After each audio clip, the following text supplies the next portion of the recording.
Ladies and gentlemen, Ambassador Feritoja, or representative of Albanian Nation of New York, they're running late, Ambassador of Kosovo, the Consul General of Republic of Kosovo, Ambassador Lerim Reka. My dear friends, my dear relatives, thank you for being here today. It is an amazing day for me to be here with you, to share my story. I want to thank Marsha for organizing this event, and also all of you for attending.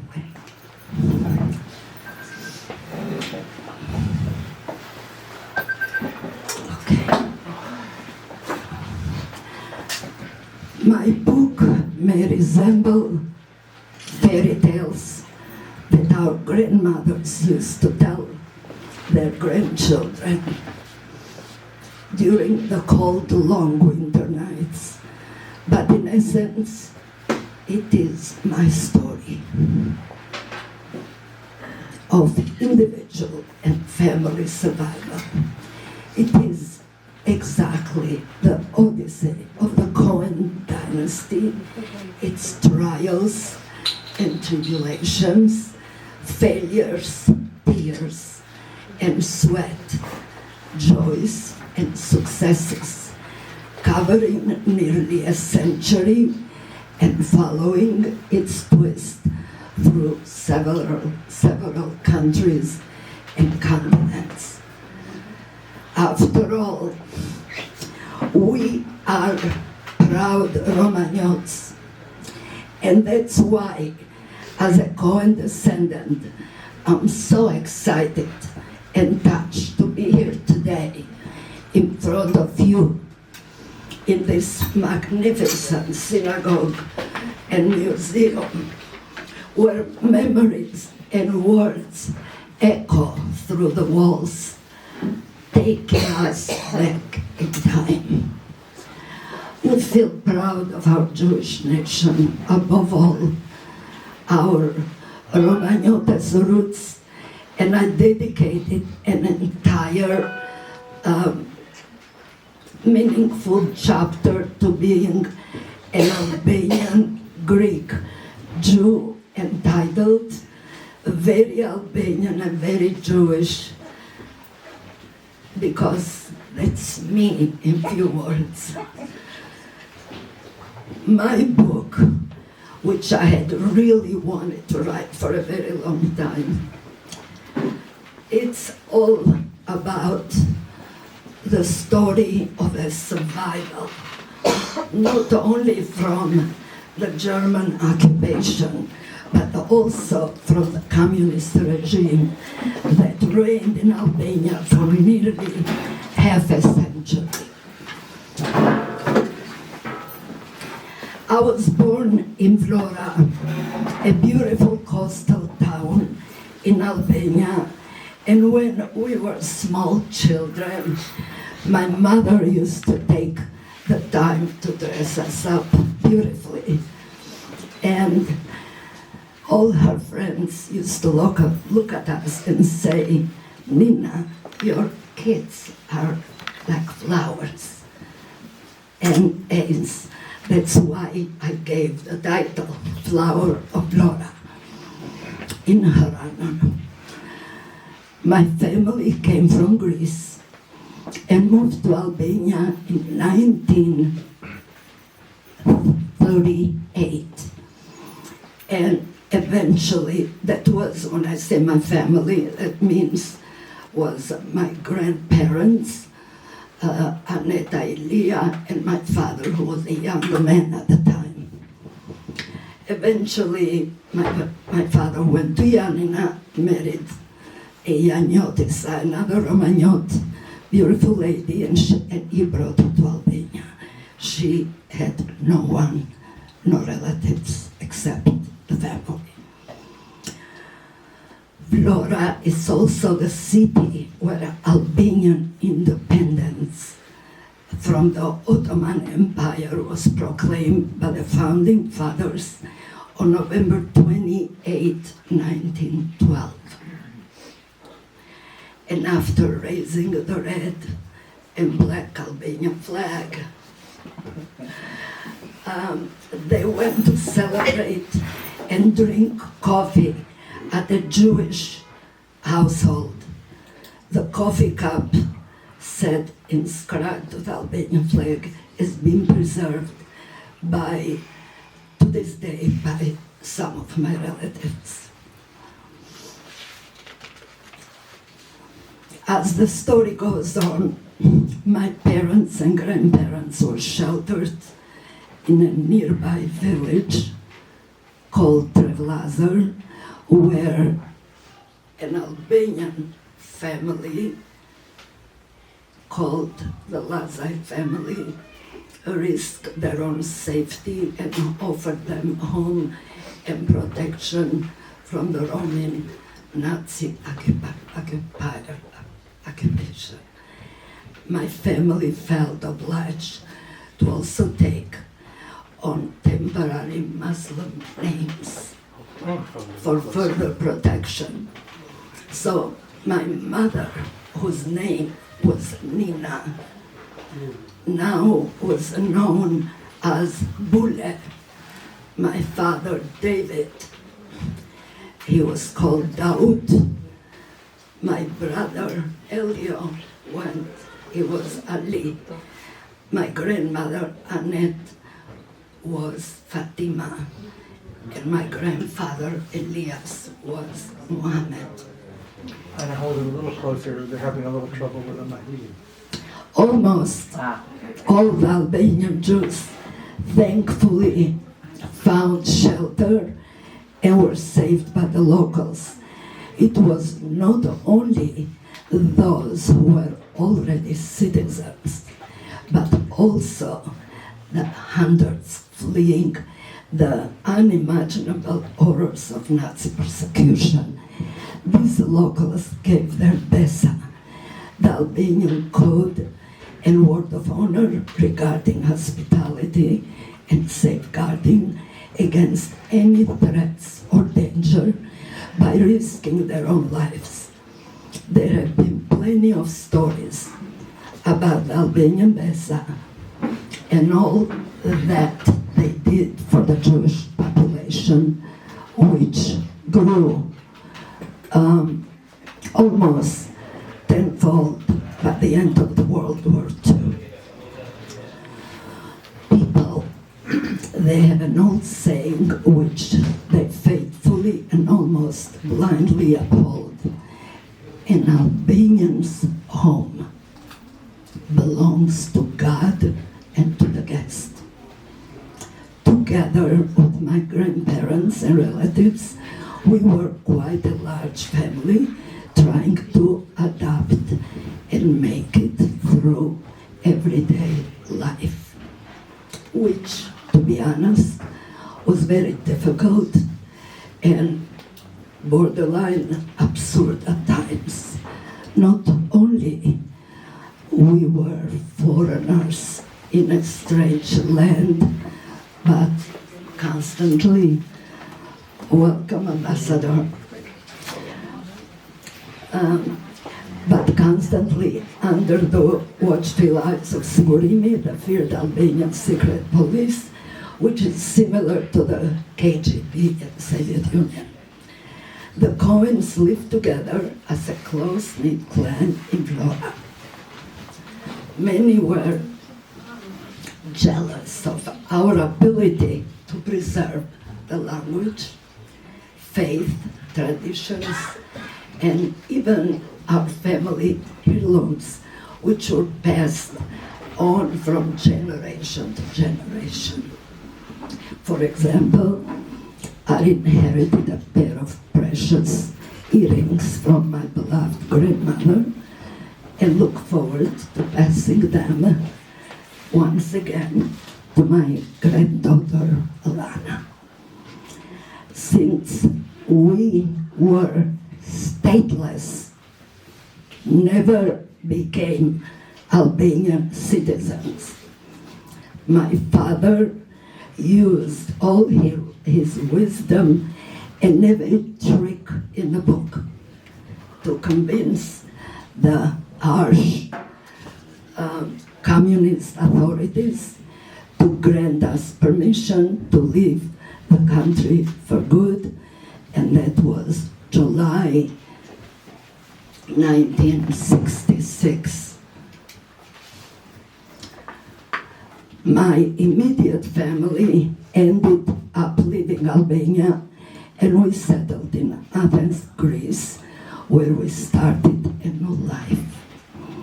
Although we were only permitted to live with $1 per person, 7 people, $7. But it didn't matter, we were all together, and above all, we were free. Eventually, we immigrated from Greece to the real land of the free, the United States of America. Leaving Albania, leaving Greece, and then finally settling in New York was such a cultural shock for me, because I didn't even speak English. But honestly, the moment I stepped out of JFK airport, I was proudly displaying my Magen David, the Star of David, hanging on my neck, and having no fear that I'll be persecuted any longer.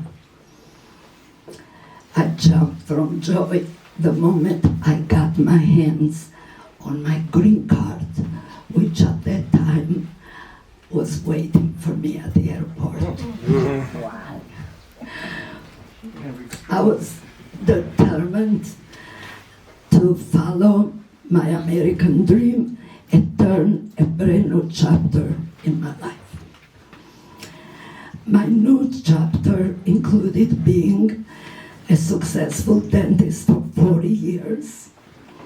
I started my career as a dental assistant for Dr. Linko, who was the father of modern dental implants.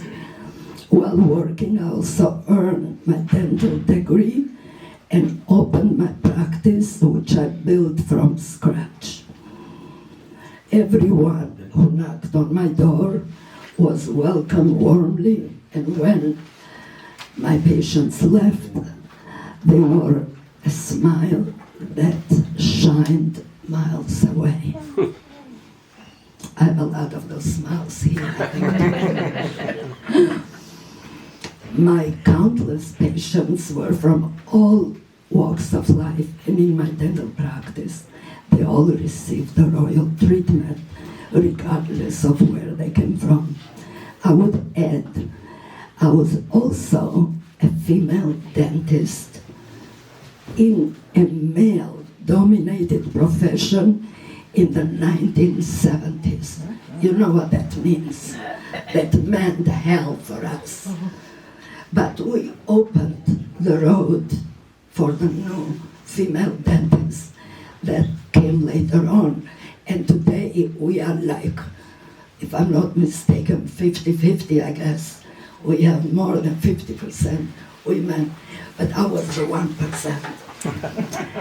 I also started my own family in New York. I met my Jewish prince, Marcus Durrell, in New York, and it was a match made in heaven. Marcus is a Polish Jew, a Holocaust survivor, and a true gentleman. His story about his brother still brings tears to our eyes. He watched his younger brother, Oleg, get shot and killed by the Nazis right in front of his very own eyes.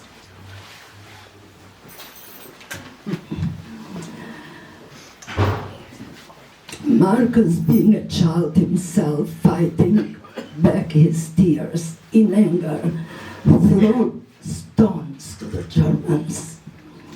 Soldiers, while they fired back with machine gun bullets.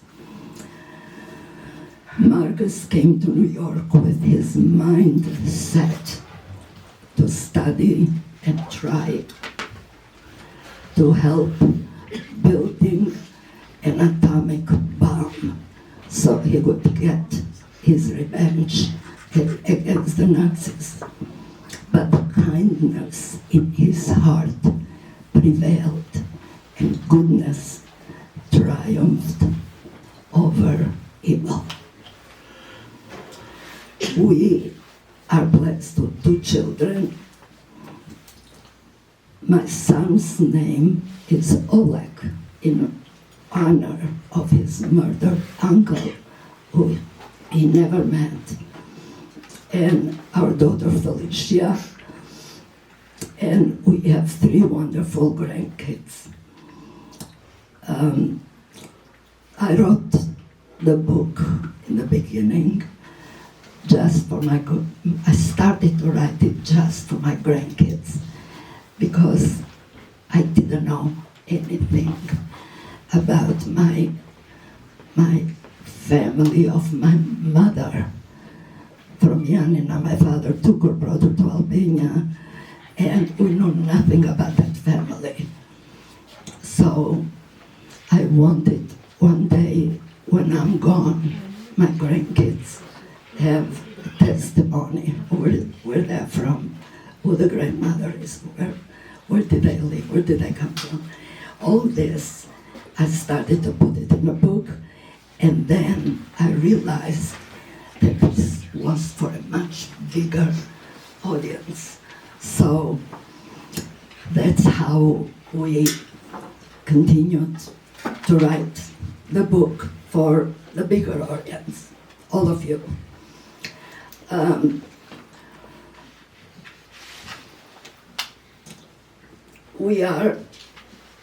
I wanted to pass on my family's history, our legacy, to my children, Oleg and Felicia, to my grandchildren, Alex, Dylan, and Alana. Hopefully, all the Jewish and Gentile children will be able to learn about evil is capable of and what it truly means to be righteous in life, to do a mitzvah, which is a good deed, whenever we can, to give back to the people, to the family and relatives, to the community that we grew up in, to do our best and try in making this world of ours a better place. By the late 80s, it seemed that I had everything. A wonderful family, a thriving business, a happy life in New York, but I never forgot my roots and the relatives we left behind in Communist Albania. By luck or by chance, the senior diplomat of the Albanian mission to the UN at that time walked into my office with a dental emergency. So I took care of him.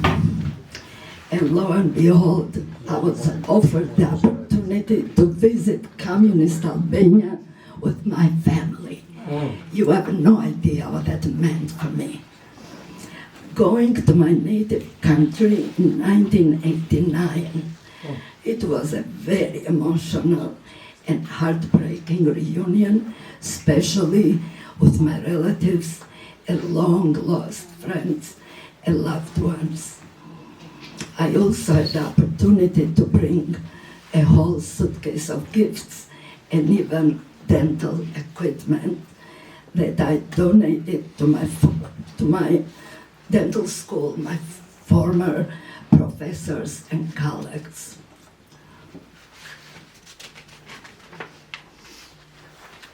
From that moment on, I made up my mind and took upon myself to get my relatives out of Albania at any cost. At the end of 1990, when Albania was undergoing a democratic uprising, I managed to get my 37 Romaniote relatives out of Albania.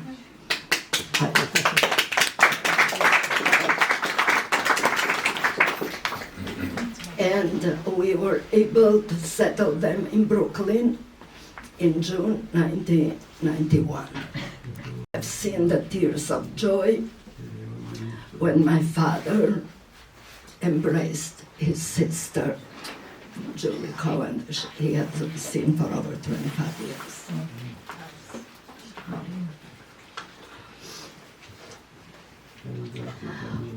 You would think that my mission was completed, right?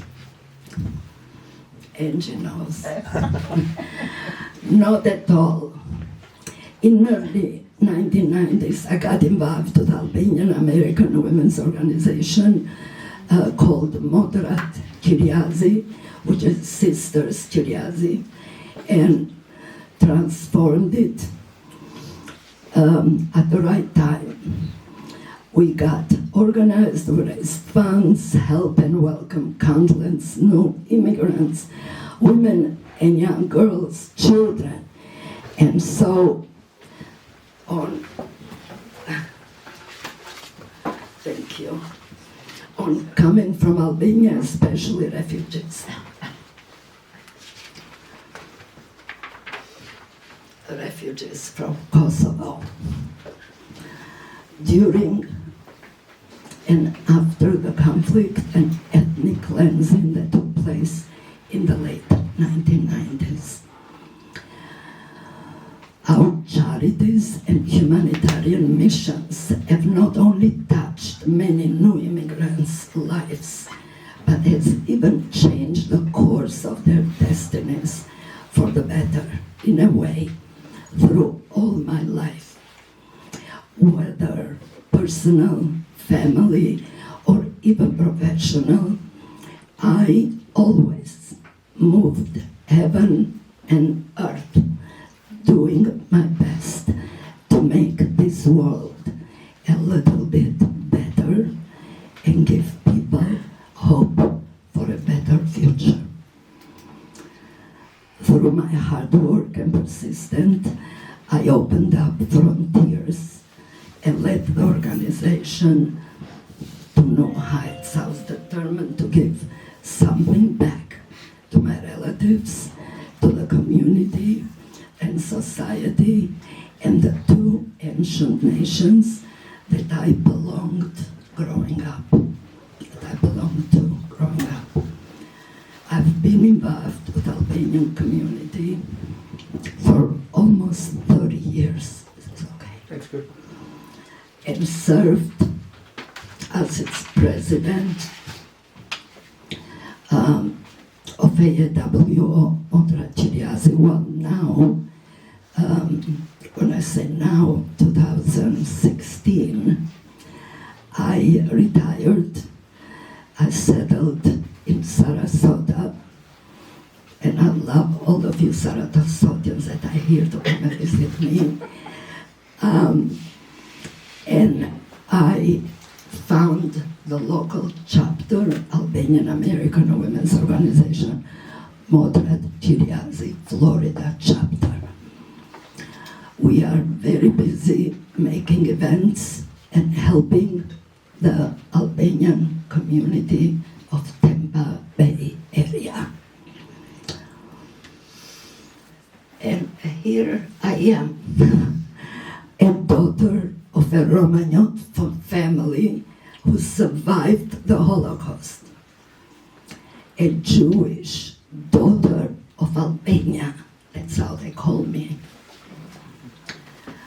A Jewish girl from Vlora, raised under communist dictatorship, married to a Polish Jew whose brother was shot in front of his eyes by the Nazis, a one-of-a-kind social activist. What is already secured and certified is that the saga of the Kohen dynasty continues with my kids, Felicia and Oleg, and my precious grandchildren, Alex, Dylan, and Ioannina. One thing is certain, that the heirlooms and traditions of the Kohen family continue to be inherited and passed from hand to hand, generations to generations. The fertile land where I was conceived, born, and raised, the Vlora soil, the breeze and the soft Adriatic Ionian winds, mixed with the fertilizer of love and compassion with which Nona, my grandmother, Nona Neta, Papu Ilia, precious parents David and Nina, the support of my brothers Elio and Abi, as well as my sister Alice, the care of my uncles and aunts in Albania, Greece, and Israel. The unwavering support of my husband Marcus, my unforgettable childhood and youth friends, the happy and shiny smiles of my patients. All these characters and events made my life story an example of how a woman can not only face the trials and challenges of life, but also successfully triumph over them only thanks to the virtues and principles of strong and steadfast of hard work and unrelenting efforts, inspiring many other people that good, sooner or later, always overcomes evil. I'm eternally grateful to them all. The Talmud says, he who saves a life has saved the world entire. Thank you.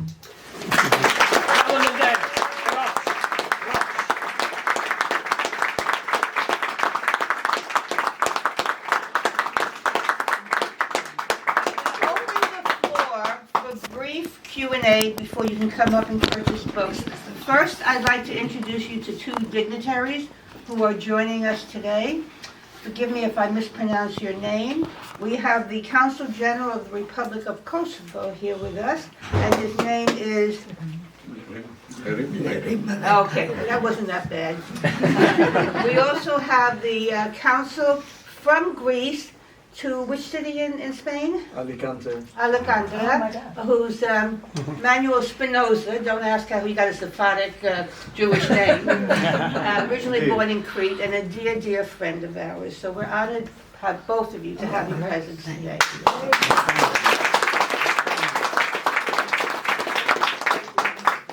I'd like to add one more thing. First, I want to thank you all from the bottom of my heart for coming today. We have among us do you see this book cover? The artist is here. His name is Victor Cohen. I don't know, where are you sitting, Victor? Standing.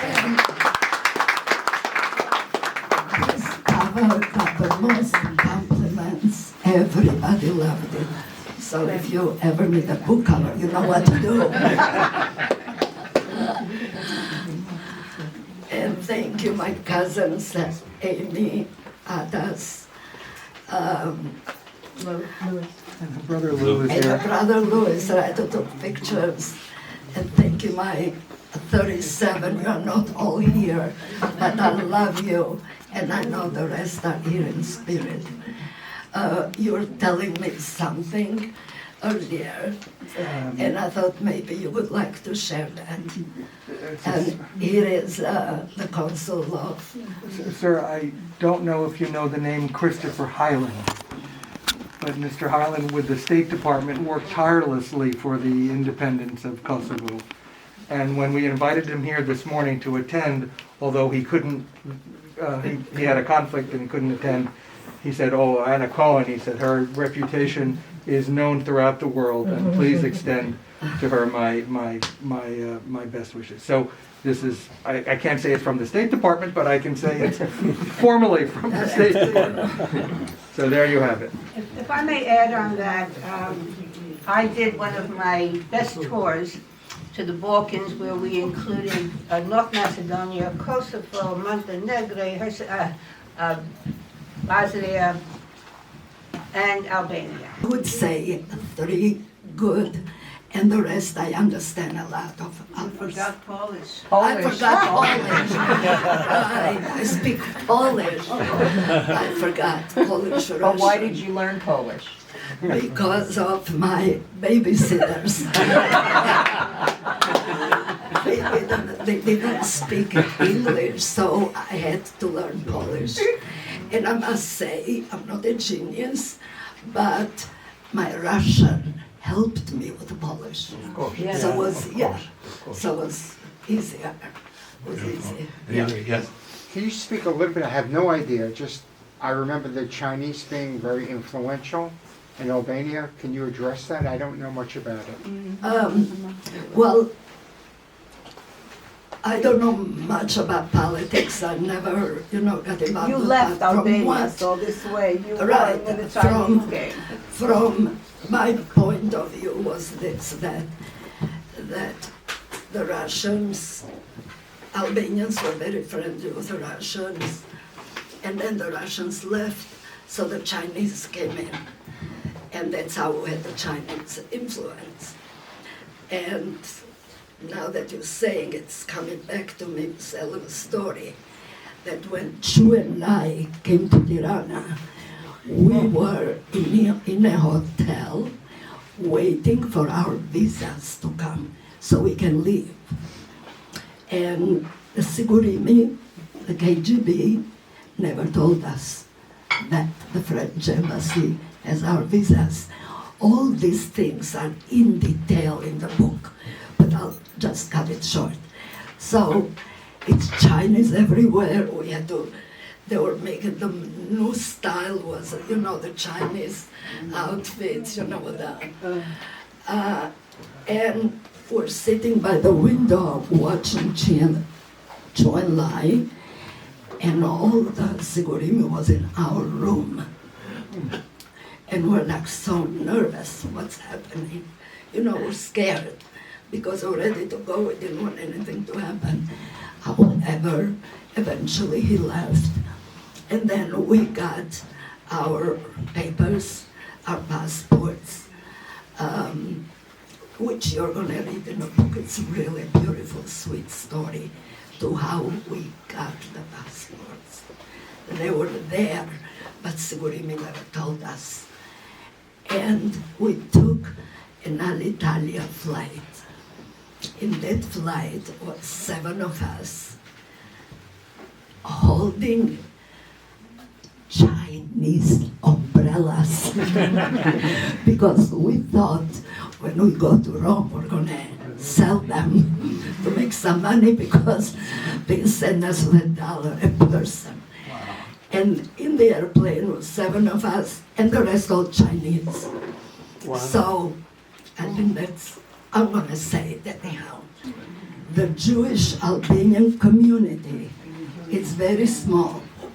It's about 40 people, but it's a very active one, and it is legally registered in court, having as its current chairman Amos Dojaka from Tirana, as a Secretary General Gary Kureta from Vlora.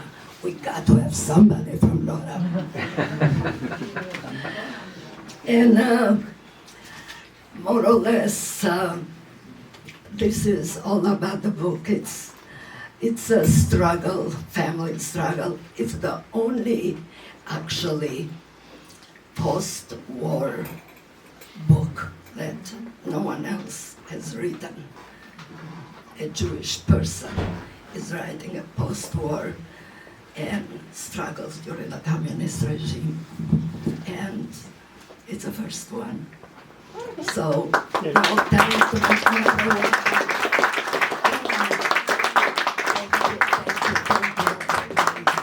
Parliament Davids. Rosh. Oh, very nice. Yeah. We'll be selling the books, and Dr. Cohen will be able to sign them up in the front.